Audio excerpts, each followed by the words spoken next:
Subscribe करें अपने YouTube channel लानामोट medicine को और बेल आइकन दबाएं लेटेस्ट नोटिफिकेशन पाने के लिए। वेलकम फ्रेंड्स, सुस्वागतम दोस्तों। आज के इस वीडियो में हम एक ऐसी टेबलेट के बारे में जानेंगे जिसका प्रयोग हड्डी के डॉक्टर, स्किन के डॉक्टर, फिजिशियन सभी के द्वारा किया जाता है। टेबलेट का नाम है एज़ाथायोप्रिन टेबलेट। यह नाम आपको बिल्कुल ही नया लग रहा होगा, लेकिन आप टेंशन नहीं लें। जब तक यह वीडियो खत्म होगा आप इस टेबलेट के बारे में पूरी जानकारी जान लेंगे। तो बिना समय गंवाए वीडियो को आगे बढ़ाते हैं।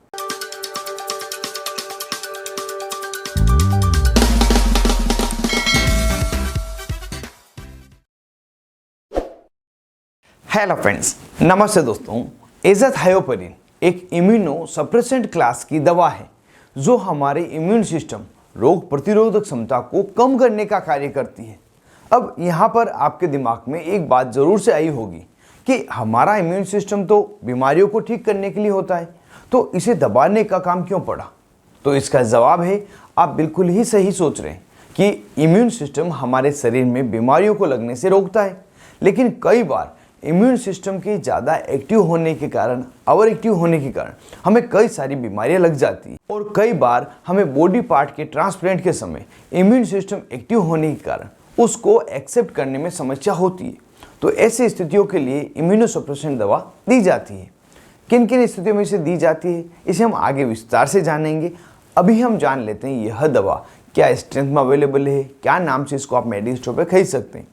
अगर स्ट्रेंथ की बात करें तो यह टेबलेट मुख्य रूप से 3 स्ट्रेंथ में अवेलेबल है।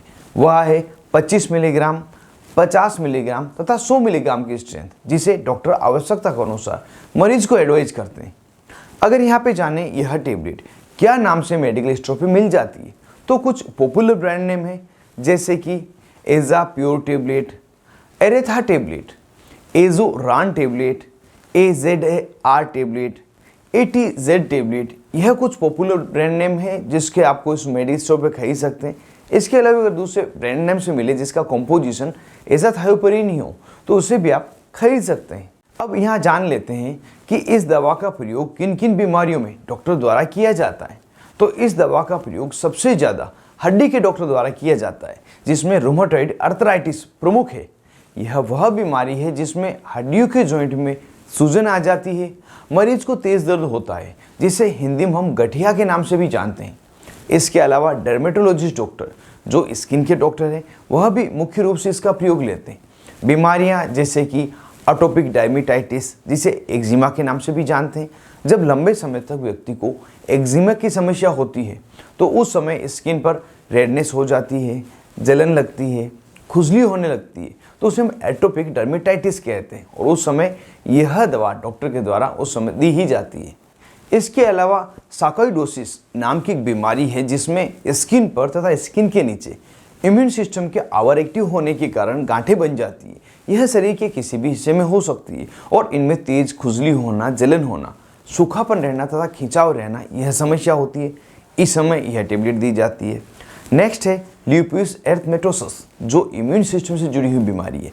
यह शरीर के किसी भी भाग में जैसे स्किन, मस्तिष्क, फेफड़े, किडनी, खून की नसें कहीं पे भी हो सकता है।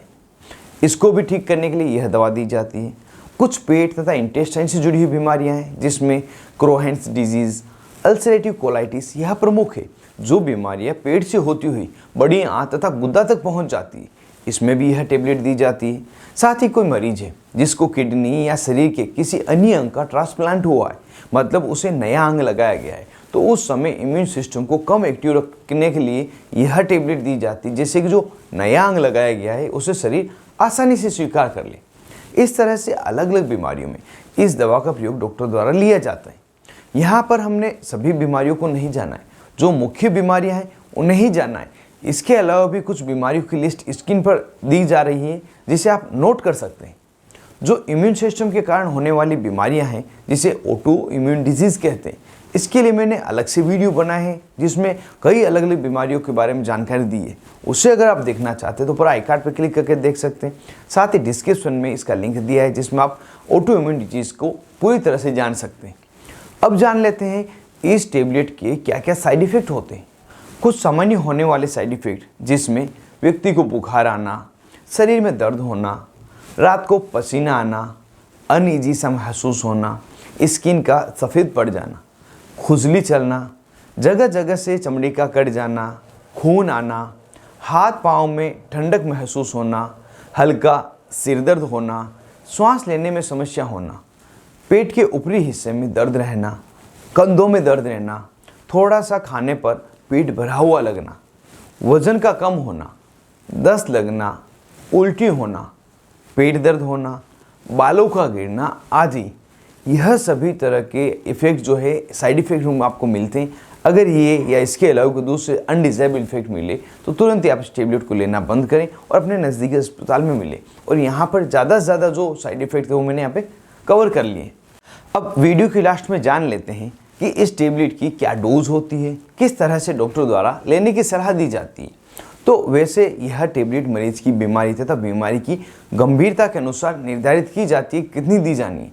यहाँ पर हम सामान्यतः दी जाने वाली डोज के बारे में जान लेते हैं, जो कि है 1 मिलीग्राम से लगाकर 2.5 मिलीग्राम प्रति केजी पर डे। इस डोज के अकॉर्डिंग इसकी कैलकुलेशन की जाती है और प्रतिदिन इसे दिया जाता है। इस टेबलेट को कम से कम 3 महीने तक लेने की सलाह दी जाती है और ज़्यादातर 50 मिलीग्राम की जो टेबलेट है उसे ही प्रतिदिन लेने की सलाह दी जाती है। इसे हमेशा खाने के बाद ली जाए तो काफ़ी अच्छा रिजल्ट मिलता है।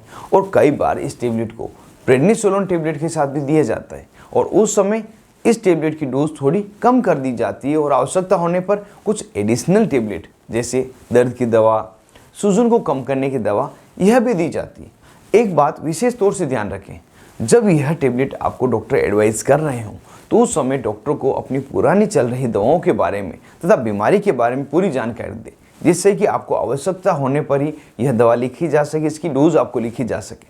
क्योंकि यह दवा कुछ अन्य दवाओं के साथ इंटरेक्ट करती है, जिससे कि उस दवा का या इस एज़ाथायोप्रिन का असर कम या ज़्यादा हो जाता है, मरीज को डिजायर इफेक्ट नहीं मिलता है। इसी कारण से अपनी दवाओं के बारे में डॉक्टर को आवश्यक रूप से सूचित करें और यह दवा किसी अन्य मरीज को आप अपनी मर्जी से नहीं दें, क्योंकि इम्यूनोसप्रेसेंट दवाएं बड़ा भारी नुकसान कर सकती है। और जितने दिनों तक डॉक्टर ने आपको लेने के लिए बोला है उतने दिनों तक इसे ले, पहले इसे बंद नहीं करें। तो यह पूरी जानकारी थी एज़ाथायोप्रिन टेबलेट के बारे में, जो एक ऑटो इम्यून डिजीज़ को ठीक करने वाली इम्यूनोसप्रेसेंट दवा है। उम्मीद करता हूँ पूरी जानकारी मिलने के साथ वीडियो आपको ज़ोर से पसंद आया होगा। यदि वीडियो आपको पसंद आए वीडियो को ज़रूर से लाइक करें, ज़्यादा से ज़्यादा इसको शेयर करें, जो किसी और की भी काम आ सके। और अभी तक आपने अपने YouTube channel learn about medicine को सब्सक्राइब नहीं किया हो तो इस बटन को दबाकर सब्सक्राइब करें और जो पास में बेल आइकन आ रहा है इसे दबाकर ऑल नोटिफिकेशन पर क्लिक करें, जिससे कि आने वाले वीडियो के सभी नोटिफिकेशन आपको मिल सके और मेरे सभी वीडियो आप मुफ्त में देख सकें। आप थे अपने दोस्त मोहित दादिज के साथ, देख रहे थे अपना YouTube channel learn about medicine. Thank you friends, take care and be careful medicine.